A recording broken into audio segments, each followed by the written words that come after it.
વાત કરીએ આધ્યાત્મિક મહાશક્તિમાં આપ સર્વ દર્શકોનું સ્વાગત છે। આજે આધ્યાત્મિક મહાશક્તિમાં જાણીએ આમલકી એકાદશી વિશે। શું છે આમલકી એકાદશી?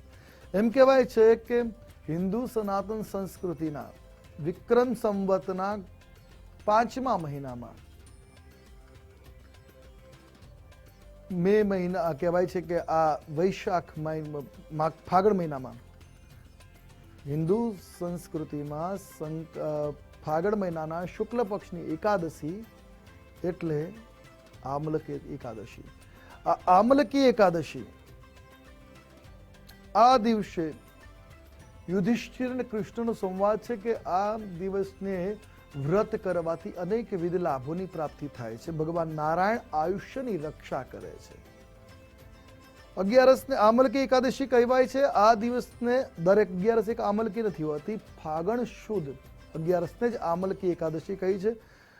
આ દિવસે ધર્મનિષ્ઠ કહેવાય છે રાજ્યના ચૈત્રરથ રાજાની વાત કરવામાં આવી છે કે એને ધર્મનિષ્ઠતાની વાત કરી, એનું રક્ષણની વાત છે આ એકાદશીના વાતની અંદર, કથાની અંદર। રાજા વશિષ્ઠે મહર્ષિ વશિષ્ઠ રાજાને કહેવાય છે માંધાતાને ઉપદેશ કરેલો।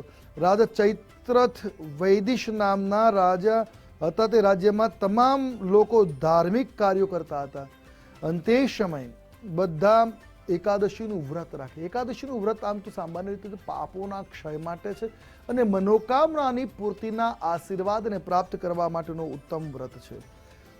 જે રાજાની વાત કરીએ છીએ એ રાજાની વાત કરતા કહીએ તો જેનો જન્મ રાજા વિદુરથના પુત્ર વસુરથ તરીકે થયો અને એ એકાદશી વ્રતની કથા સાંભળવાથી એના પૂજામાં ભાગ લેવાની પ્રાપ્ત થયેલા પુણ્યફળના પરિણામે રાજાના ઘરે તેનો જન્મ થયો હતો અને આ રાજા બાદમાં પોતે એ રાજા રાજપુત્ર હવે રાજા બન્યો છે અને એક દિવસ જંગલમાં ખોવાઈ ગયો। ત્યાં એક ઝાડ નીચે સૂઈ ગયો અને એ ઝાડ ઉપર કહેવાય છે જંગલી માણસોએ હુમલો કર્યો, પરંતુ રાજાના શરીરમાંથી અસંખ્ય યોદ્ધાઓ પ્રગટ થયા, ઉર્જાઓ પ્રગટ થઈ અને સ્ત્રીઓ પ્રગટ થઈ અને એને બધાને મારી નાખીને રાજા બચી ગયો। કે શું થયું કે જ્યારે આ જે રાજા બન્યો છે ચિત્રરથનો પુત્ર વસુરથ એ જંગલમાં ગયો છે પૂર્વજન્મના કરેલા એકાદશી વ્રતના પ્રતાપ અને આ જન્મમાં જાણતા અજાણતા એકાદશીના વ્રત થયા અને એના પ્રભાવે આમલકી એકાદશીનું વ્રત થયું છે। એના પ્રભાવે જંગલમાં ગયો છે, એક વૃક્ષ નીચે શયન કરે। તે સમયે જંગલી લોકોએ એ ત્યાં ક્ષેત્ર પર હુમલો કર્યો। તે સમયે રાજાના શરીરમાંથી એક સ્ત્રી પ્રગટ થઈ અને જે જંગલી પ્રજાતિ હતી એ બધાને હણી નાખ્યા છે। રાજાનો આબેહૂબ બચાવ થયો છે।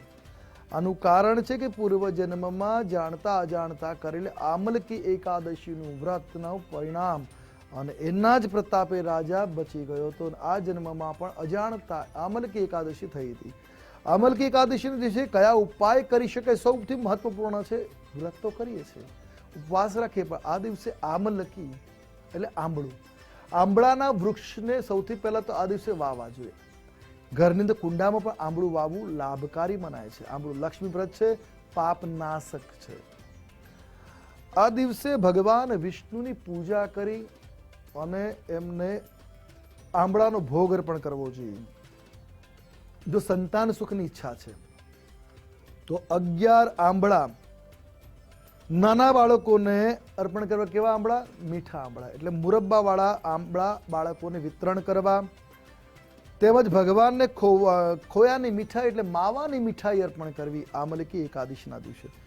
જો તમે ઈચ્છો તો વર્ગ કે કોઈ યોગ્ય જીવન સાથીની તલાશની ઈચ્છા ધરાવતા હોય તો આ દિવસે ભગવાન વિષ્ણુની પૂજા અર્ચના કરવી અને એને આંબળાનું ફળ અર્પણ કરવું। આજે આંબળાનો મહિમા છે તો ભગવાન વિષ્ણુને આંબળાનું ફળ અર્પણ કરવું અને પ્રાર્થના કરવાથી યોગ્ય જીવન સાથીની પ્રાપ્તિ થઈ શકે। 11ના દિવસે તમારા કાર્યાલયમાં જગ્યા હોય તો ત્યાં પણ તમે આંબળાનું વૃક્ષ સ્થાપિત કરી શકો છો, જેને સ્થાપિત કરવાથી તેનું વાતાવરણ સાનુકૂળ બને, નારાયણની કૃપા તમારા જીવનમાં ઉતરે છે। આ દિવસે આંબળું ખાવું જોઈએ। આંબળાનો રસ થોડો પીવો પણ લાભકારી નીવડે છે। આંબળું ઉપયોગ કરવું, કોઈ પણ રીતે ભગવાનને ભોગમાં અર્પણ કરવું, પોતે પણ આંબળાનું સેવન કરવું આજે મંગલકારી સાબિત થાય છે. શત્રુ પર વિજય મેળવવો હોય તો આમલકી એકાદશીના દિવસે એટલે આજ રોજ બ્રાહ્મણને પીળા વસ્ત્રો ભેટમાં આપવા અને તેના ચરણમાં સ્પર્શ કરી આશીર્વાદ લેવા અને સાથે આંબળાનું દાન કરવું. આંબળાનો મુરબ્બો આપી શકીએ, આંબળા સૂકા આપી શકીએ કે આંબળા કોઈ પણ રીતે આંબળાનું દાન કરો છો તો ભગવાનની કૃપા બની રહેતી હોય છે. વ્યવસાય સંબંધિત ક્ષેત્રોમાં સફળતા માટે આમલકી એકાદશીના દિવસે આંબળાનું છોડવા લગાવવા ખૂબ મંગલકારી છે. એટલે આજે સરળમાં કહીએ તો ભગવાનને ભોગમાં દાનમાં આંબળા આપવા, પોતે પણ આંબળાનું સેવન કરવું અને આંબળાના છોડવાઓને કે વૃક્ષોને વાવવા આજે મંગલકારી છે. જીવનમાં તમામ પ્રકારની લાભની પ્રાપ્તિ કરાવી શકે. આ દિવસે કરેલે આંબળાનું દાન, આંબળાની પૂજા, આંબળાના વૃક્ષનું રોપણ ભગવાન નારાયણની કૃપા તમારા જીવનમાં ઉતરાવી શકે, આયુષ્યનું રક્ષણ કરી શકે છે. આજે બસ આટલું જ. કાલે ફરી મળીશું નવા વિષય સાથે, નવી વાતો સાથે. કાલે મળીએ ત્યાં સુધી મને અર્થાત આશુતોષ આચાર્ય રજા આપશો. મળીએ ત્યાં સુધી મારા જય ભવાની.